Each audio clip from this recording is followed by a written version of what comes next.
newly admitted solicitors, when they come to the Law Society, we tell them about integrity. Integrity is something you either have it or you don't. It's not something you can have a little of. I'm very clear that that perhaps has weighed against me, but I'm also clear that in the still of the night, my conscience is clear.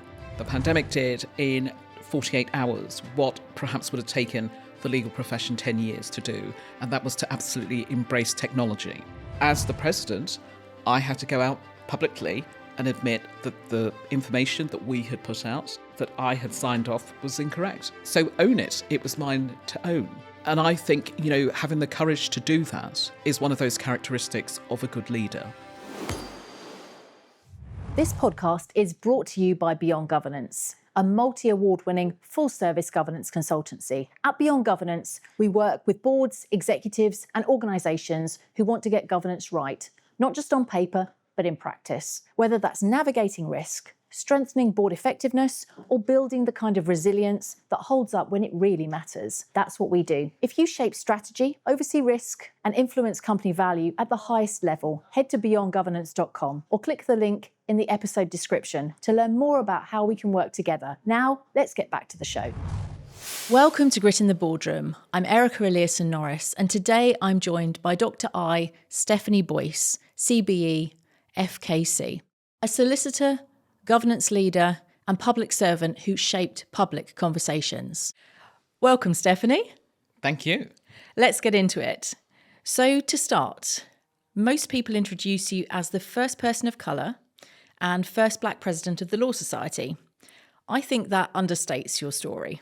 You inherited one of Britain's oldest institutions during COVID, political upheaval, attacks on the legal profession and major regulatory reform. Rather than revisit the milestones, I'd like to understand from you what those moments taught you about leading institutions under pressure. So, to begin with, your presidency began in extraordinary circumstances, as I've just said. Can you take us inside the boardroom during the first weeks of COVID? And what were some of the hardest decisions when nobody had reliable information? Well, first of all, COVID started when I was Deputy Vice President. And of course, I think what it taught us is actually we miscalculated, underestimated, however you choose to frame it, as to how long it would last for. And perhaps initially, thinking it would last for a few weeks, maybe a few months. But, as we now know, it went on for a considerable amount of time. So coming to it as Deputy Vice President, when the courts shut, the country shut down, it was interesting times because COVID perhaps did, the pandemic did in 48 hours what perhaps would have taken the legal profession 10 years to do, and that was to absolutely embrace technology. And fast forward 5-6 years later, we still have huge swathes of this country that has, as it did then, do not have the infrastructure, the broadband, the equipment that was needed to embrace that technology. And of course, lots of us were feeling our way in the dark because certainly in my lifetime, I had never lived through a pandemic. And so there was so much unknown. How do we keep the wheels of justice turning? How did we answer the queries, the many queries that were coming from government, membership, the public? How were our members continuing to serve clients all through the unknown? And yes, lots of it we were guessing. But at the heart of that was actually trying to do the best with what you had, and trying to give our members a steer as to, and be innovative in terms of like witnessing wills. That was difficult because you needed people to witness wills, independent people to witness wills. And of course, we had that distancing. We weren't allowed to socialise. But I was surrounded by a great team as Deputy Vice President and coming into it as President. When I came to the presidency in March 2021, we had been in and out of lockdown for over a year. And in fact, my inaugural address was given in a very closed Chancery Lane.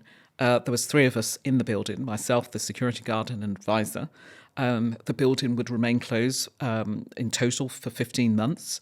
It was an absolute difficult period, but the profession and lots of other people were looking to the society, to the president, to the office holders to lead.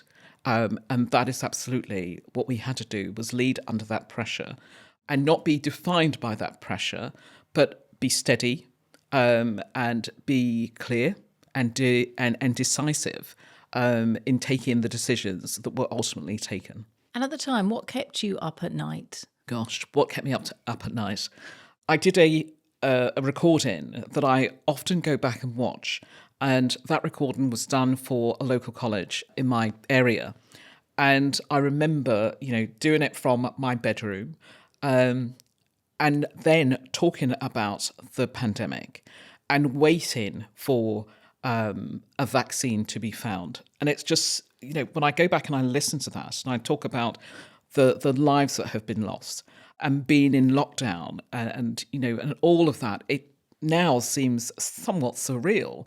But the reality that was keeping us awake was whether or not we were going to live or whether or not we were going to die. And coupled with that was whether, as a profession, when others were looking to us to keep those wheels of justice turning, how did we keep and make the public feel safe? And the police, they continued to do their jobs.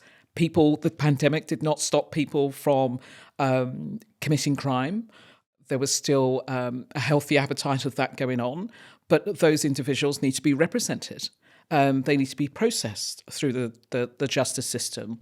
And it was supporting our members. So when an exemption came as to who could travel and who couldn't for work, criminal defence solicitors were able to get that exemption so they could continue to represent. But again, lots of that was done virtually where it was appropriate. But sometimes it wasn't always appropriate. You had to go to a police station, a cell, and visit the accused. But so it was lots of things that was keeping me awake. But I think primarily was trying to be that voice of strength and to be a visible leader, whilst at the same time trying to manage your own anxieties, your own concerns around what was going on around you. And what decision from back then still stays with you? It was the calmness, not only of myself, the calmness, the visibility of the Law Society, of the office holders, the decisions we made that we were available. And, we were very much at that time, as I say, I came to it as Deputy Vice President. There was the Vice President and the President of the day who had to be all things to all people. You couldn't say to the conveyancing market that, temporarily shut, because people were in the middle of the process to move homes. People still wanted to move homes. Life had to continue. So we absolutely had to be very visible and demonstrable leadership. And so the decisions there was to continue, to keep calm and carry on. So looking back, what would you say to boards about making decisions when you only have, say, 60% of the information that you need to be able to make that decision, but you are forced to make those decisions? What I would say is to boards that only have some of the facts and not all of the facts, if you can, try and get as much information as you can. Where that's not possible, then, consult. If you can't, because obviously the pandemic is probably a good example of that, in as much that, the feeling around in the dark is that actually we hadn't experienced lots of the things that the pandemic threw at us. And it was making those decisions with not having all of the facts. But it's important that you have, when you only have some of the facts, is that you are assured that you only have some of the facts, that you have the right voices in the room. You ask the right questions. And if you make those decisions based on some of the facts, then you have to be flexible. So if you later, having made that decision, you get the rest of the information, you need to revisit the decision you've made, if you can, where appropriate. And then, is it still the right decision to have made at the time? Do you need to go back and qualify it?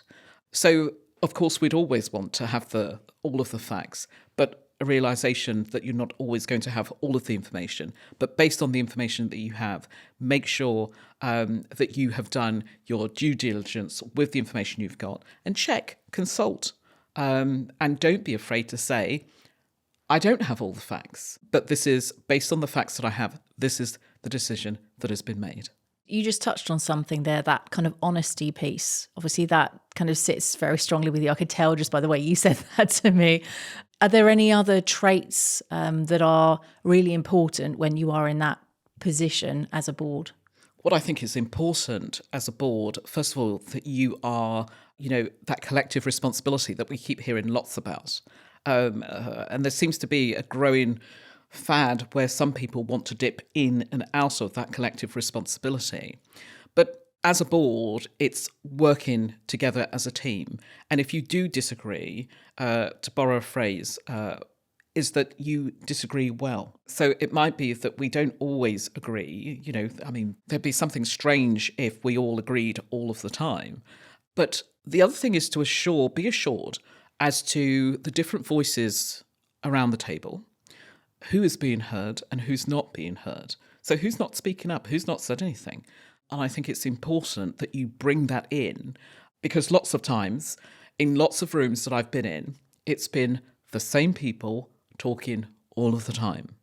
And I'm always conscious when I'm in the room, and certainly as chair, to ensure that everybody has the opportunity to speak, even if they say, I have nothing to say. But then, I kind of have to think, okay, but if that's a consistent, I have nothing to say, then that's a quiet word as to why that individual consistently and persistently has nothing to say. But the other traits are, for me, you've got to listen. You've got to be an active listening, not just listening and then, you ask somebody a couple of seconds later and they've totally forgotten what it was that they were supposed to be listening to. Honesty is absolutely important. And there were many a times during my tenure at the Society where we had taken a decision, a very public decision, to do something, and then it turns out it was incorrect. And as the president, I had to go out publicly and admit that the information that we had put out, that I had signed off, was incorrect. So own it. It was mine to own. And I think, having the courage to do that is one of those characteristics of a good leader. Nobody likes somebody who, sits on the fence. People, when they look to leaders, they want somebody who is clear, who communicates well, who has good judgment, values that comes with that, ethics, we hear that all the time, but one cannot underestimate the value of good judgment, ethics, honesty, integrity. One of the things we tell newly admitted solicitors when they come to the Law Society, we tell them about integrity. Integrity is something you either have it or you don't. It's not something you can have a little of, and how important that is as we progress in our professional lives. During your presidency, you've defended the independence of the legal profession when lawyers were publicly criticised over representing unpopular clients, for instance. How did you decide then where that professional leadership ended and where politics began? Because it can be a bit of a blurry subject. Absolutely. But there are some things that remains clear and separate from political decision. For instance, for me, rule of law. For me, it's not a political decision. And of course, there are decisions that are taken around it that might make it political. But, the idea that individuals should be represented, no matter how heinous of an individual they might be or the crime they've committed, but that they should be entitled to legal representation. Another example being around the proposals around jurorless trials, where I have been very outspoken about that, because for me, it's fundamental to our constitution as to who we are as a society. It's one of the few levers that we've got, members of the public have got to participate in our justice system as to what goes on, to be judged by your peers. And I know as lawyers we disagree at times whether that's set out in the Magna Carta or not. And of course, many of us will say it is, to be judged by your peers. For me, that's not a political argument. It is a fundamental one to who we are as a society and, as I say, set down in our governing documents the Magna Carta and alike. But of course, there are individuals who will politicise it. But I am against juryless trials because I believe that we should be judged by our peers. But I have less to say about it as time goes on, as others have made the similar points. Was there a point where, in your career to date, remaining silent would have been easier? And why did you choose not to do that? What's the impact if you do stay silent? The impact of staying silent is not only are you doing a disservice to those around you, to those who you are leading or representing, is that actually, I remember years ago coming across a badge that, and I think it was from ACT UP, the activist body that was campaigning for AIDS awareness and so forth. And it said, silence equals death. And, there have been many instances and times throughout our history where people have remained silent for a number of reasons. But I think for me, and, when I came out very publicly, countering the government of the day around lefty lawyers and so forth, for me, it was absolutely right that I did that. In front of the grand staircase at the Law Society, that the president should take leadership on that, because one of the reasons for that was that lawyers, solicitors were being targeted. They were being attacked. Individuals were going around parts of London posting individuals' addresses, names, phone numbers, on lampposts and so forth. Other individuals had gone into a law firm and attacked lawyers. And there were, I was in a ferry going across to the Isle of Wight, and I got a telephone call from a senior partner because of a package that had been received in the post, and the police had subsequently become involved. All of those things. Individuals were being put at risk. And there was a way that points could be made without putting individuals at risk. And of course, we saw that again a few summers ago with the riots, the summer riots, where immigration lawyers were being specifically targeted. But I was asked last year or the year before I received my CBE, that same question about remaining silent.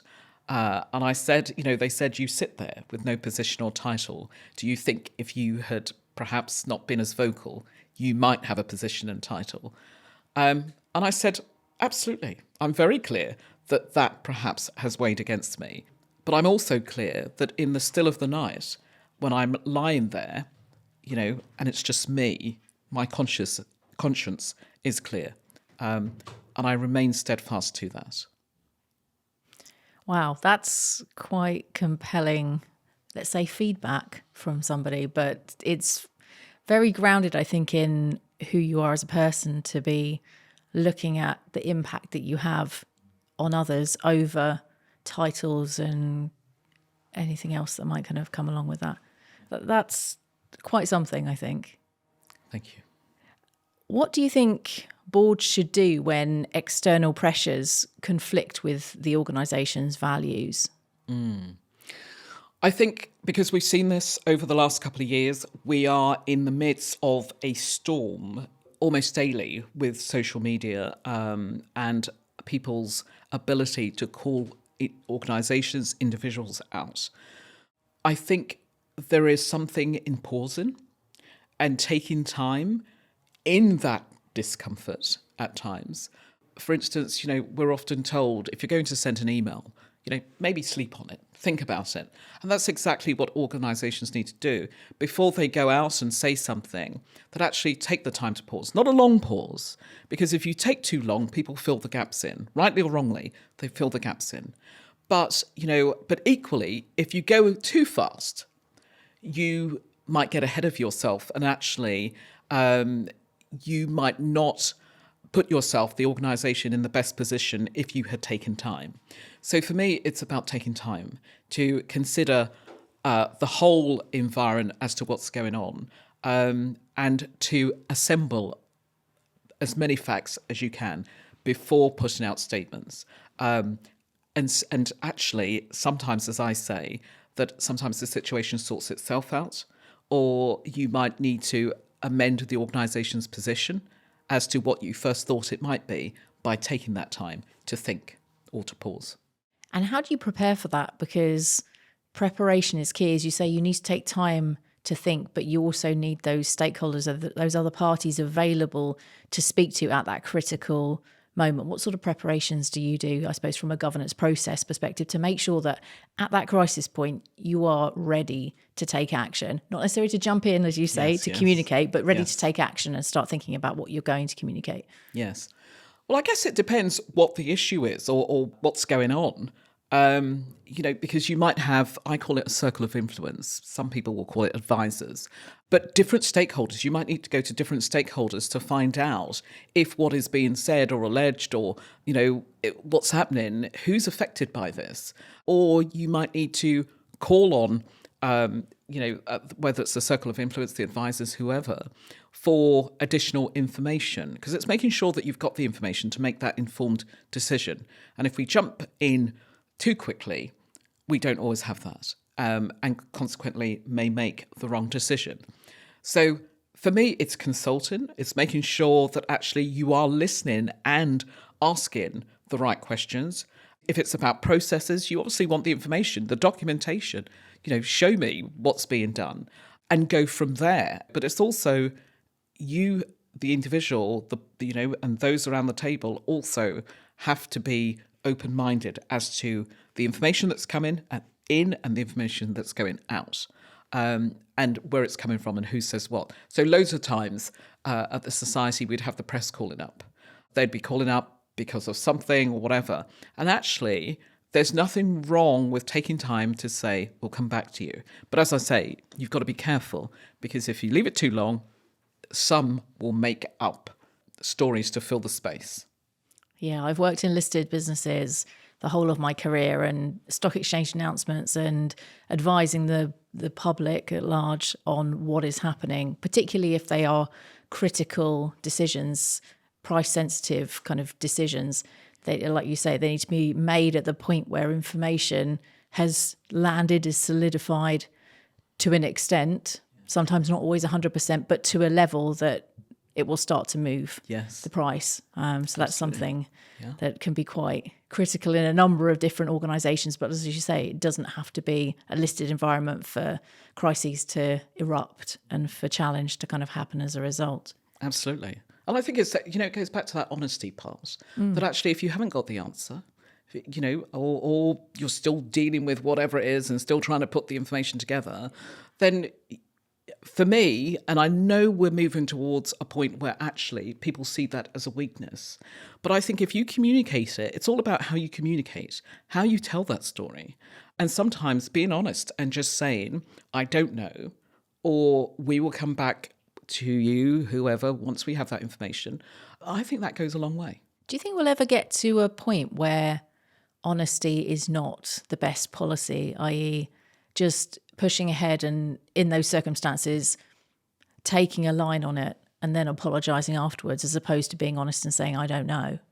Well, I think we see a lot of that. I think that's the default position that lots of bodies, organisations, individuals take. And I think we, the people, the public, are becoming very wearisome of, when people then come back and apologise.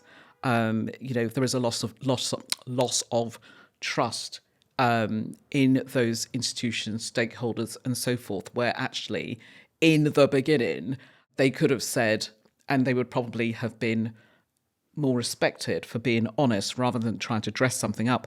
But I think the worst thing is that when most people know what's coming out is not honest, but individuals, institutions, stakeholders, whatever, they continue to toe that line. And we have a real issue with that at the moment with trust, because we've got so much information, lots of misinformation. And so, people are asking, if you write something, did you write that? Or Did you have help with that? If something is posted, something is said, somebody does something, all of those things. And again, we, in my view, have to decide the type of society that we want to be.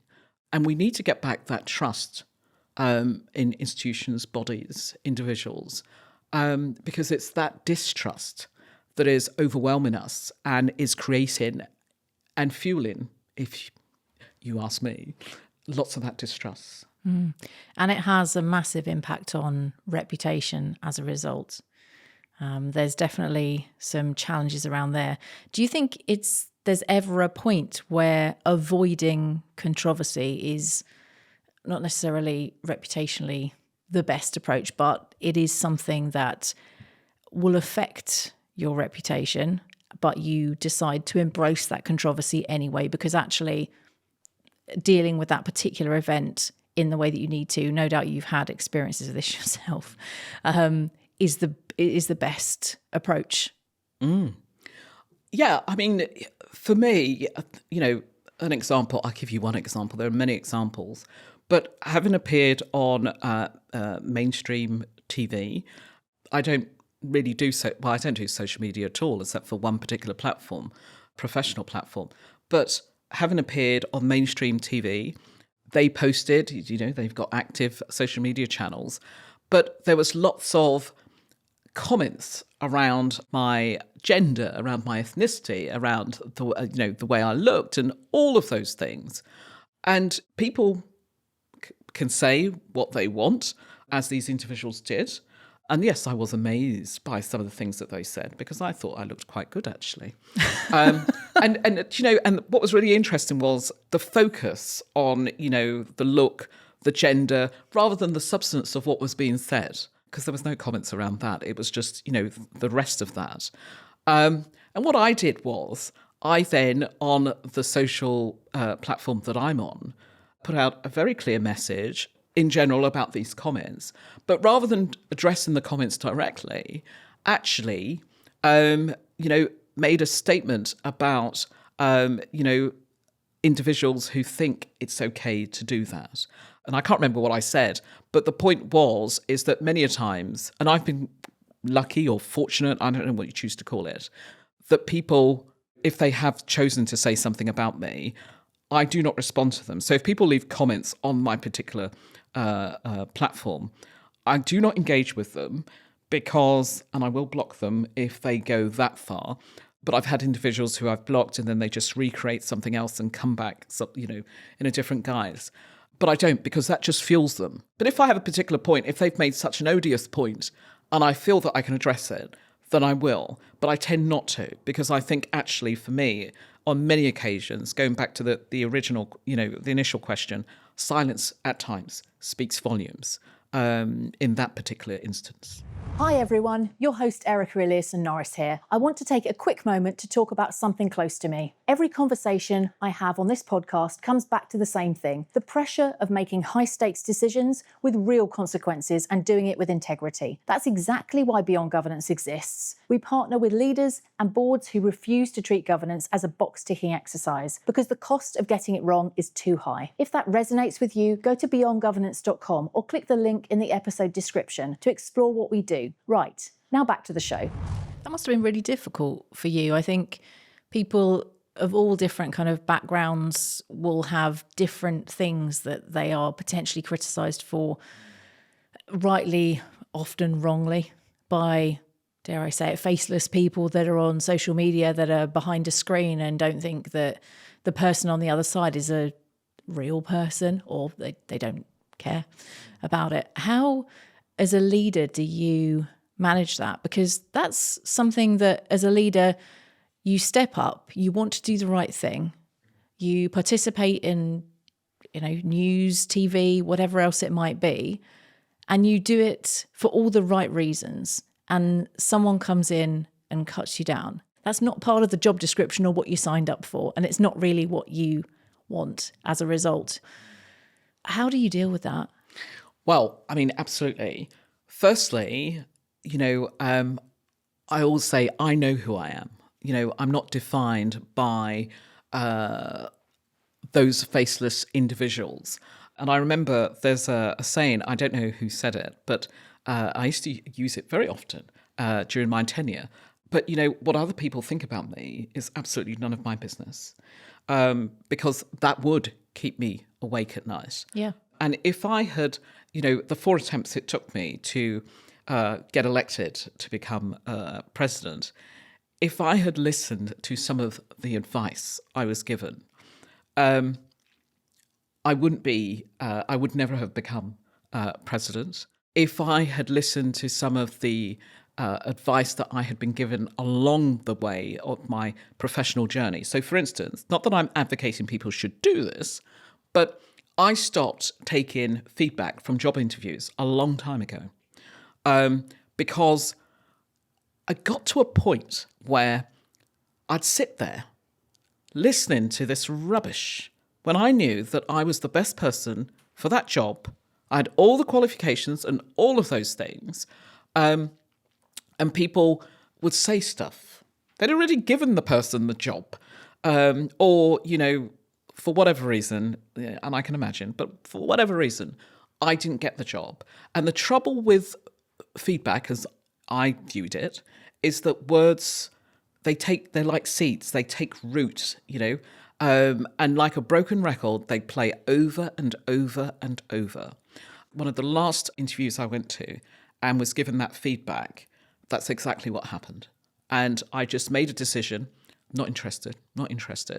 But fast forward, post-president and so forth, I went for a senior post, public appointment post last year. And one of the feedback, unsolicited, I might just add, but that I was too polished. And they were concerned that I would not be able to interact with people. And I just went, because the thing about it is people will find every and anything to justify not giving you a role. Now, the individual who was appointed, okay, I can see perhaps what they mean, but I just think sometimes that people and their feedback is not always in my best interest. So I don't take it. But as I say, I don't advocate that everybody should do that. When it comes to kind of leading the society and all those sorts of roles that you've had, obviously feedback comes in many different forms. How do you work out the balance between arrogance of I don't need to hear anyone else's opinion and self-preservation as you've just described? Because so many leaders have to go through that, whether they're a CEO on a board, whether they are a trustee, and they have feedback given to them and they may not agree with it. They may actually think that is factually incorrect because someone has a particular bias or whatever else it might be. What are your experiences? Well, absolutely. All of that. But for me, it's about listening, about those views that I may agree or disagree with. But how am I going to grow as a leader if I'm not prepared to listen? If I surround myself with people who tell me what I want to hear and tell me how great I am and all of that, A, I'm not growing, and B, they're not being honest, and I'm not being honest with myself. So actually, the best times are when those challenges come and when you have individuals who don't agree with you. But as I say, we agree to disagree and to do so well. But it's important as part of that growth, that development, that you have people who will challenge, who will say, actually, I don't agree with that decision, Stephanie. And important that you embrace that and say, well, why not? What do you think? What would you have done better? I was at a school the other day as part of my attempts to raise aspirations and so forth. I went into a school and a young lad said to me, if you had £1 million, no, actually, if you had £1 trillion, what would you spend it on? And I said, what would you spend it on? I won't tell you the answer, but it's exactly that actually being open and mature enough to listen to other people's views rather than just your lonesome voice, and I think sometimes lots of leaders, they close themselves off, whether they recognise that or not, they close themselves off to hearing opposite views to what they hold. And it can identify blind spots, I guess. Absolutely, because it might be something that I haven't thought of. we haven't thought of. That's the importance of having different voices in the room, different thinking, that actually with that comes challenge, or like you said, the blind spots that you may never have thought about. All of those things, it's important because, we don't know everything. And it's important that we have people in there as part of the conversation, as part of the decision-making, who can fill those gaps in. And obviously that's kind of part of judgment, a personal judgment. But if we move that back to the board, what are your kind of thoughts on early signs of the beginning of a board losing its judgment? I think the earliest signs, the earliest warnings is when you have, when you're in a board meeting and it ends very quickly with lots of nods and little challenge or questioning. Everybody just kind of agrees or nods. And I will sit there thinking, I wonder who's read the papers, or not, as the case might be. But I also find that a really interesting spectacle, because actually the best boards that I've sat on and enjoyed are the ones where there is that challenge. I know lots of people sit and volunteer their time for different reasons. Some people get paid. But, it goes back to that point. What's the purpose here? Are you just here, to have that on your CV so it will look good? Or do you really want to make a difference on this board for the organisation, institution, whatever, that you are there to serve? And have you ever seen a board convince itself that a wrong decision was right? So in my professional career, I've had the privilege of sitting on both sides of the table as a board member and as a general counsel, company secretary, and the likes. And yes, and I have had that. And also, when you try to challenge or provide the advice as to why that shouldn't be, why that decision perhaps needs to be reviewed. Also had that point where told that lawyers are obstructive. They're there to advise and nothing else. But those organisations where I've seen that happen, the reality is they don't last long. Something happens that then leads to the organisation either closing or individuals leaving or being removed. And you just spoke a little bit about lawyers being badged sometimes as obstructive. Yeah. And I've seen that so many times in different organisations that I've been in, sometimes rightly, often wrongly. How do lawyers balance that? Because there's a certain amount of, I suppose, commerciality that sometimes is seen as being more important than actually following legal due process, which is not helpful. And other times where there are some grey or more grey areas, in which case commercialism can be part of that. How do they balance it? Well, if done rightly, the balance is, because here's the thing, as lawyers, solicitors, barristers, whatever, we have had to sign up to legal principles. We have a duty, an overriding duty to the court. And one of the things, when I first went in-house, and of course in-house now in the solicitor profession, one of the fastest growing areas of the profession, I think we're about 30% of the profession is in-house now, is that we now have these guiding principles because there was a tension between your overriding duties to the court and to the employer, who didn't understand that actually the duty is, this is my first duty, not to the employer. And there was a tension there. And of course, we're seeing the fallout of some of that now, where people have perhaps got muddled or under pressure, or just bad judgment or ethically ineptness, where we're seeing the consequences of some of those decisions taken. But having to educate people and say that actually we are there to give you the advice and point out some of the some of the issues that may crop up, to do that horizon scanning, but to act in the best interest of the organisation as well as those overriding duties and so forth. So lots of people have said, that's it. And when I was an office holder, one of the things that I did was speak up very vigorously around this notion that lawyers are obstructors, rather than actually what can we bring to the business, and trying to get people, because, I still get lots of recruiters who will call up and say, yes, but they'd rather not have a lawyer. So is there anyone in your network, who you can recommend who's not a lawyer? And so trying to educate people that actually we're there for a reason, and some of that is around advice. We're not just going to, agree with what's being said, what's being done, if it goes against those overriding duties. But it's about education. Within the governance world, there are often general counsels that also occupy the role of company secretary. And we've seen that in a number of organisations that have not been, let's say, as successful, or maybe kind of touching on scandal.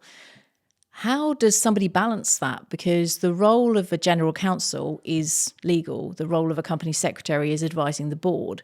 And then as a lawyer, you also have your responsibilities to the court. So how does that all kind of interplay? And is it possible to manage all of that? It's an interesting dynamics. And I've been in several roles where that has been the case. And again, it's a few years back now. And as I say, we've now got an ethical framework in place, to help with some of that balancing and some of those conversations. But it has been difficult. And some of the accusations that have been levied as to the obstruction that lawyers bring, in trying to balance that. And some people have taken it even further. I've seen an organisation where the general counsel is also the deputy CEO. Ooh. And when we pointed or attempted to point that out, neither one of those, CEO, general counsel, could see what the issue was. I'm pleased that they have now sorted that arrangement, but again, it goes from that education piece, trying to get people to understand the distinct roles. And I think lots of times that's where the issue is, that people do not understand that those roles should be distinct and separate. Yeah. So bringing us back to your story, you mentioned it just a moment ago, the fact that you took 4 attempts before becoming president. Looking back, do you think that you changed over the course of those 4 different times? Or do you think that just thoughts and maybe the institution or the people involved changed? And what made you have that resilience to just keep going? Well, both of those things. Both I changed, the institution changed. As I say, I'm still evolving, still growing and learning. For me, every day's got to be a school day, and that's what I tell my family. But the time it took me, first of all, even if I didn't succeed on the 4th attempt, I would have continued 5th, 6th, 7th, because I felt I had something to offer that was so different to what had been there before. And it wasn't just about the fact that, I was going to become the first person of colour, first black president. Those are titles. And yes, recognition of what I achieved. But so much more lies behind that. And that resilience was that I knew if I got there, how amazing it would be. Because, I would do things differently. The pandemic, helped and hindered some of that. But that resilience was about, and I absolutely believe, a personal mantra that has guided my career, that every door is open if you push. You persevere until something happens. And throughout my life, I've had to navigate barriers. I'm still navigating barriers, some seen and unseen. And that resilience, I think, has come through some of that navigation, some of my childhood, growing up, seeing the injustices for me that was going on in this country, globally. Some of the things that's still going on. I was watching the news yesterday evening following the recent earthquake in Venezuela. And again, the disparity between rich and poor and who is being helped and who's not. And tears came to my eyes. Because I do think that, we're all humans, we're all humankind. But this notion and something that I'm now credited with transforming what a leader should look like. But this notion of who we put in positions of power and influence and what they should look like bothers me, continues to bother me, because talent, if allowed, is evenly spread, but the opportunities are not. And I've always said that, and I remember one of the first times as DVP, I spoke at a law firm, city law firm, and an individual put their hand up and said, listening to you has made me think that we've been looking in the wrong places when we've been recruiting. So this, that is, Deputy Lieutenant Dr. I. Stephanie Boyce CBE FKC, and all the awards and accolades and all of those things that have come. But this was always here. Yes, it's evolved. Yes, it's grown. But the underlying talent, purpose of who I am, the core, has always been there. But what becoming president did, it gave me an amazing platform to amplify my voice, to have my voice heard. And that is one of the things that drives me, because far too often, so many people are discounted because of a number of reasons. And I just want to spread the word as much as possible that actually, if I did it, anybody can do it. But also that leadership as we know it, or as we would like to think we know it, doesn't always look like we think it does. And do you think there's a place for empathetic leadership? Absolutely. I might be slightly biased, but, if we look at some of the best leaders throughout history and recent times, some of those have been very empathetic, and I think some of the leaders who haven't done the best in their position is because they have come across as being very distant. They haven't been able to communicate, to be empathetic, all of those things. Do I think if you cry, in public, or you put your arm around, someone because you've just visited somewhere where, there has been, something happened, the individual may have lost their home or lost a life taken, whatever. Am I going to think anything different of someone if they show that empathy? No. I appreciate there will be individuals who may think that. But, for me, that is how I would like to think that I have led, taking people with me, not trying to drag people with me, but, actually embracing and being vulnerable at times, and showing that vulnerability with either crying or just listening and communicating and sharing my story. People would say to me all the time, why do you tell people, that you come from a single parent household, grew up in a council estate, blah, blah, blah, blah. And I say, because that is my badge. That is who I am. And there is something liberating about when you tell your story, because it gives people, not my words, but I think Marianne Williamson, but attributed to Nelson Mandela, there is something liberating when you tell your story. You unconsciously give other people permission to tell their story. That's incredibly powerful. How do people build that empathy? Do you think people they either have it or they don't have it? Or do you think there are proactive things that you have experienced over the course of time? Or maybe even in a particular moment, you've thought, I could choose to be overly strong and polished and perfect, or I can choose to just be human.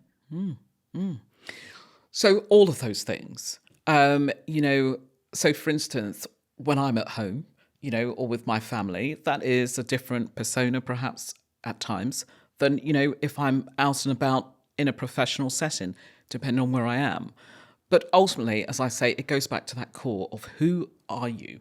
What is it that I want to be remembered for? And I absolutely believe that if I cannot lift someone up, then I should leave them exactly where I found them. And I think we've kind of lost track of that.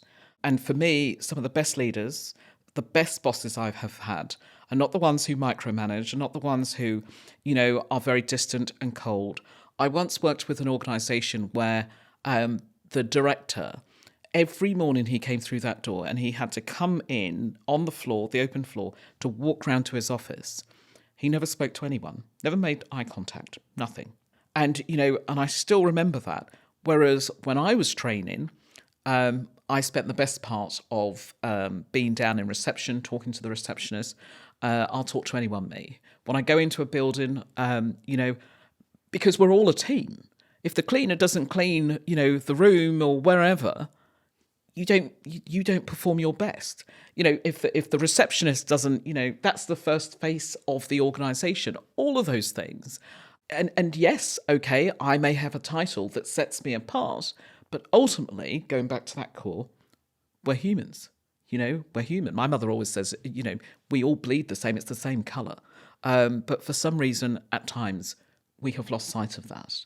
And one of my favourite quotes is, and I can't remember who says it, but, in a world where we can be anything, be kind. And I tell, when I go into schools, I tell them that all the time. In this world, with all the noise, all the pressures that are thrown at us as leaders, exactly that. Let's be kind. Let's be empathetic. Who am I leaving out of the room? Who's not in this room? Who should be? Who's not in the conversation? Who's not part of the decision? And that perfectly brings us back to boards and the way that they are structured and made up and the choices that are made on who is in that room and who isn't in that room. Do you think the boards can get to a point where they are almost just siloed? Their thoughts are very focused on just one type of individual, or not even necessarily in looks, but just in thought process. So thinking about kind of cognitive diversity. Have you ever experienced that? Do you think that boards experience that's definitely something that I have seen, not in every board that I've interacted with, but definitely some? Well, absolutely. I'll give you an example.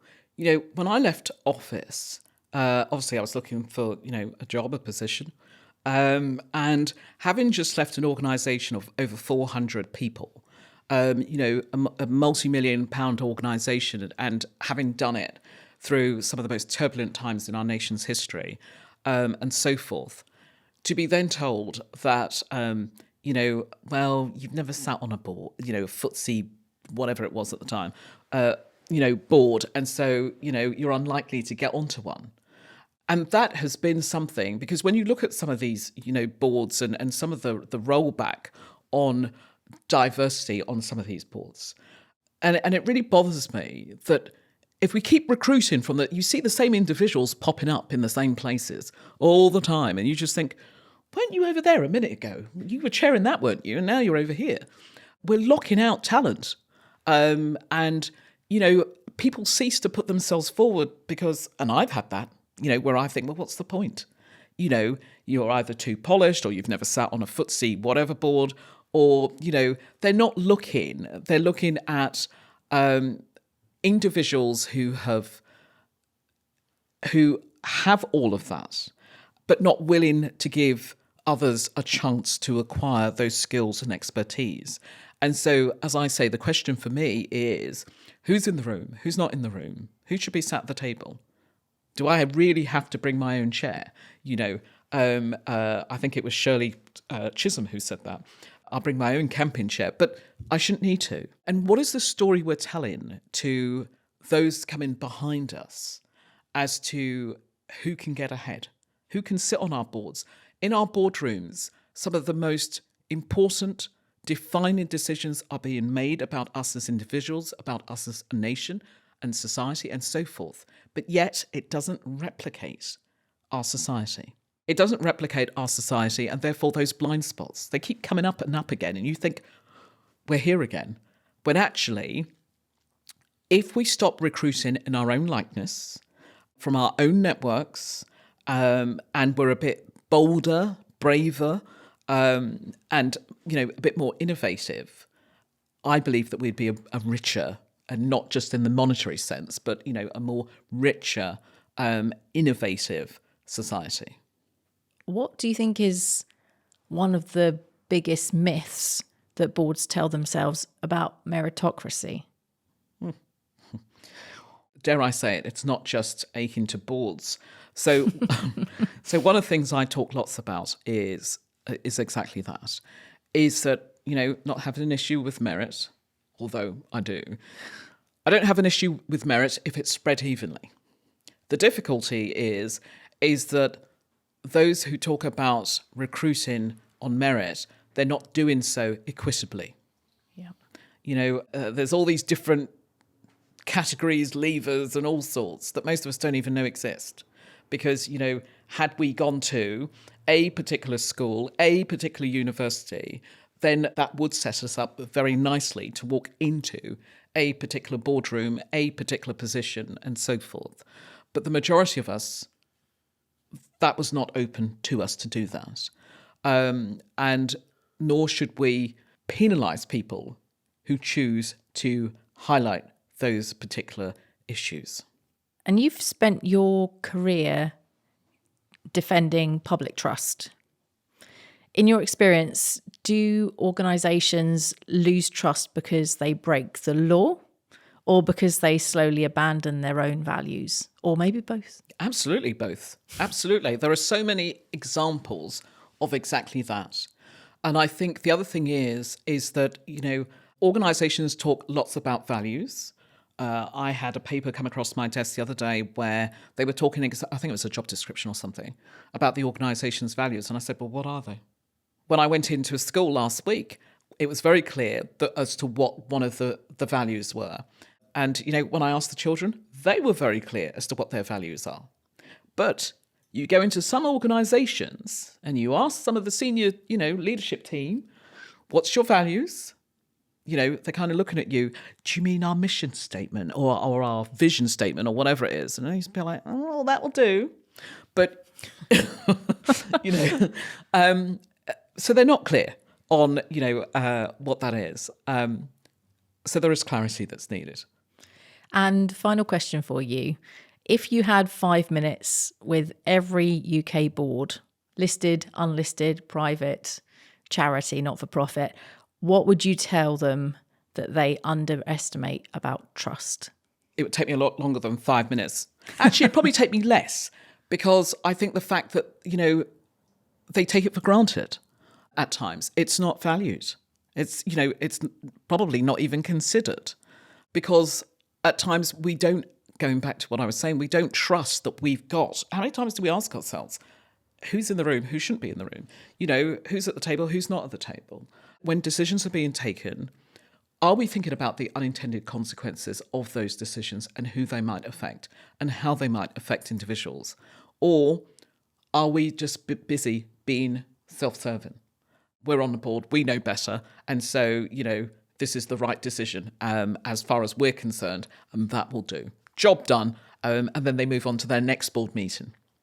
And how do they build that trust? How do they build that trust? Well, I think you have to engage people. So communication's a big thing. Throughout my career, when I've had difficult decisions to make, it's about telling a story. What is the narrative? Tell that story. People are more inclined to follow you, to go along with you if they understand and can see the journey. But if they don't understand it, or you cannot articulate that story properly or clearly, people just, they lose interest, they lose trust. Thank you, Stephanie. Thank you for being on the show. Thank you. Erika again. I'm so excited to share my final thoughts on today's conversation in just a moment. But before that, a very quick reminder about Beyond Governance. If anything in today's conversation has got you thinking about your own organisation's approach to governance, risk, or board effectiveness, Beyond Governance is here to help. Find out more at beyondgovernance.com or grab the link from the description. I really enjoyed the conversation with Stephanie today. It was incredibly honest and a number of interesting discussions ensued. The key things for me were around the importance of speaking out. It's always important to speak truth to power and to be honest. She also said that if you can't lift someone up, then you should leave them exactly where they are. I think that is so important for all people, humanity, to understand. And also in a world where you can be anything, you should be kind.